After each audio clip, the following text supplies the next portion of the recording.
Just some cute ass shit. I don't never say no shit like that. What did you say? Oh, like move your cute ass out my way. Like what? Welcome to Breaking News Wahala, the news this hour. A trans woman was seen walking out of the store. Unfortunately for her, she was attacked by several men, causing and throwing unidentified items on her. It's everybody's dream to go to the store and have a wonderful shopping. We all go to the store to get groceries. We all go to the store for several different reasons. But on this fateful day, this trans woman had walked into a Baltimore superstore to get an item she needed. But unknown to her that she was going to be trolled by several men who were supposed to be educated, who were supposed to be Americans, who were supposed to be civilized in a civilized, sane society. Different questions pop to my mind. But before we get into the details about the story, viewers, I'd like you to take a view on this video. Please, viewers, discretion is advised because the image you're about to watch is extremely graphic and may not be suitable for some viewers.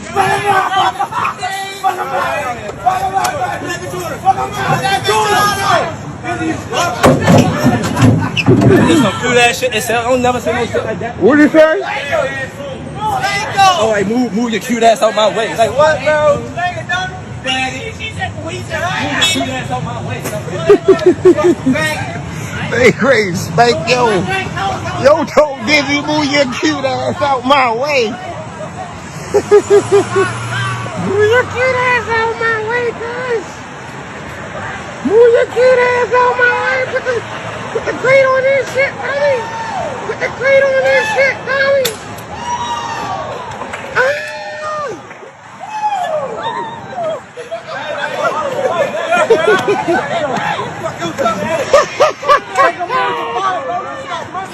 Watch your mouth next time. A trans woman was seen going to the store to get items that she needed for her groceries. It was said several men attacked her on her way out because she had asked one of them to stop flirting with her and to get out of her way. Now, the response of these grown-ass men was to begin to assault through and say homophobic slur towards her. This is where we begin to ask different point of question. Number one, who raised these men up? That is the first thing.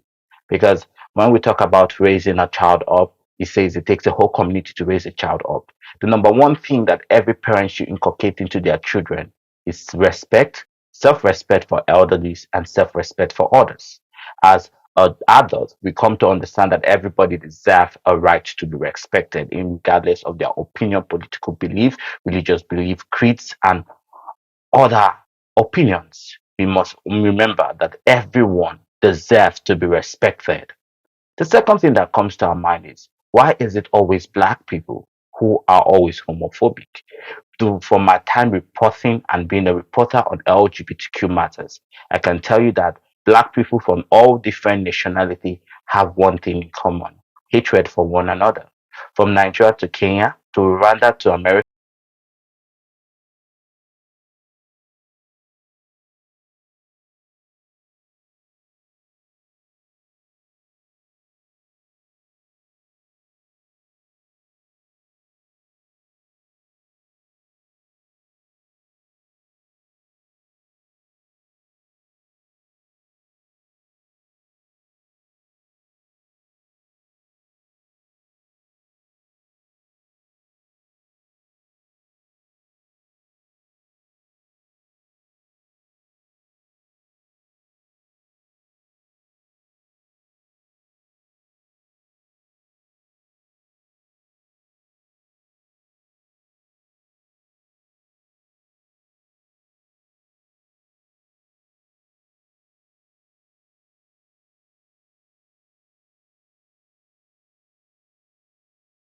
extent that even mental health has become a theme of mockery amongst black people. You can say you're going to say shrink. Why? Because your black community is gonna laugh at you, mock at you, and not give you the required support you need. And we want black excellence. How is that going to happen if we have not yet begun to address certain important things in our community? We like to shove everything and pretend like it's not existing, thinking that Pretending that it's not there is going to help us move forward. The third point on this story is, when are we going to learn as a community that no matter how we abuse a person, it's not going to correct that person? No matter how we propose our ideologies, our ideas on a person with hate, it's not going to change that person. When are we going to learn how to handle things like matured individuals we are? How are we going to, when are we going to learn that being 30 years, you are not a child no more? When are we going to tell our grown as adults, grown men in 20s, in their 30s, in their 40s, to stop behaving like children, to stop behaving like infants, to begin to take decisions, pure adult decisions like adults? Have a mutual conversations. When are we going to start? When are we going to start arresting people for homophobic crime? When are we going to start as LGBTQ members to this trans woman who has been abused? When are you going to start pointing your abusers and putting them by the book of law? I know they say snitches get stitches, but it's hard time we begin to tell brothers, if they ain't gonna behave well, you're gonna see yourself in jail. I do not support most black brothers to be in jail. But when you go about causing bodily harm to another individual, you have the right to report. Black LGBT members, it's hard how we begin to know that the police are our friends. When situations like this happen, when abuses like this happen, it is good to go to the cops. I know we've had dealings with the police, and it's going to take us years to reconcile the police academic with our community. But the first thing we need to start seeing, we need to start seeing a reconciliation process in America, in Canada. We have to start talking about the reconciliation process with the black community and the police academy. Because we have gotten to a point where we cannot even go to the police when we are abused by our fellow citizens. We are so scared to go to the police because it can literally just turn sideways. And many of us have been dying in silence. Many of us has been keeping quiet. We don't want trouble, so we don't speak no more. We don't want trouble, so we don't go see the appropriate professional to help us deal with what we are going through. But this is hard time. We need to normalize involving the police in matters like this. Once we make few arrests, everybody will start behaving right. If these 7 men are arrested, I'll tell you, it will not occur again. Because the next time one homophobic person wants to try that motherfucking thing again, they will think twice. Why? Because they have seen what has happened to the few brothers that have been locked up for years. We should start normalizing. We should start normalizing conversations like this. When we talk about pride, pride should not just be us marching on the street. We've passed that level. When we talk about news reporting should not just be us just sitting down and saying what we could do. We should need to start going to the sources. We need you to start speaking to us. That is why here at Curio Talk, we're not just a YouTube channel. Here at Curio Talk, we're not just a news outlet. Here at Curio Talk, we are a community speaking out for the community. Here at Curio Talk, we are individuals saying our voices must be heard. We are individuals looking to take the appropriate steps to get justice for every abused person, for every marginalized person, for every person that has been beaten, troubled by homophobes and by abusers. Here at Curio Talk, we are not just a YouTube channel. We are the people.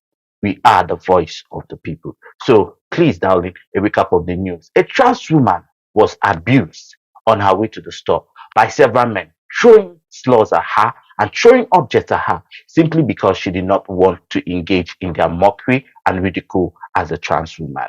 Now, with this information, we have looked into research and we have seen that the number and the percentage of trans people that commit suicide in a year is over 30% of trans persons that have engaged in suicide attempt or that have successfully committed suicides.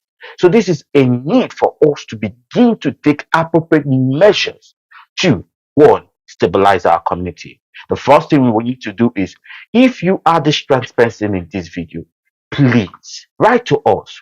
We want to hear you. We want to give you the opportunity to tell your story.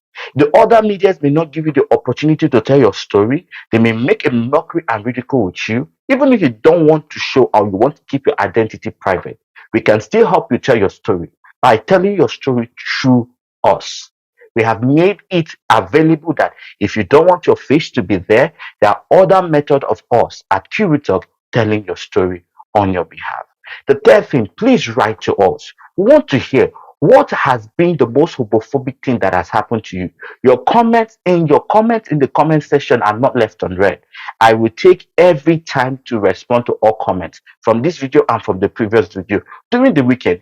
Every Monday before Monday, your comments should be read. They'll be liked, they'll be responded to, and they'll be treated with adequate response. In giving back to the community, not just me sitting down here in the studio and reporting and saying our stories, but also we want to meet with you in the community. That's why we have started a campaign to go out every Friday to meet community members, LGBT straight, Black community, Native American community. We want to be part of the community. We want to make an impact in the community by reaching out to you. We want this process to begin, and this process can only begin when we stand together. The third thing we can do is please subscribe. If you haven't subscribed, this will be the best time for you to subscribe. Tell a friend, tell a family member. Make this one of the biggest LGBTQ African news outlet.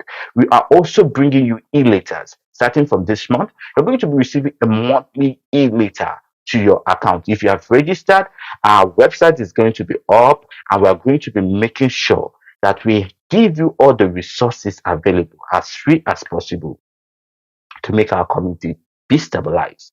We love you here at Cubu Talk. We sympathize with you, but we also encourage you to speak up for yourself. We always encourage you to be bold. We always encourage you to follow the book of law. There's always an avenue for you to get justice.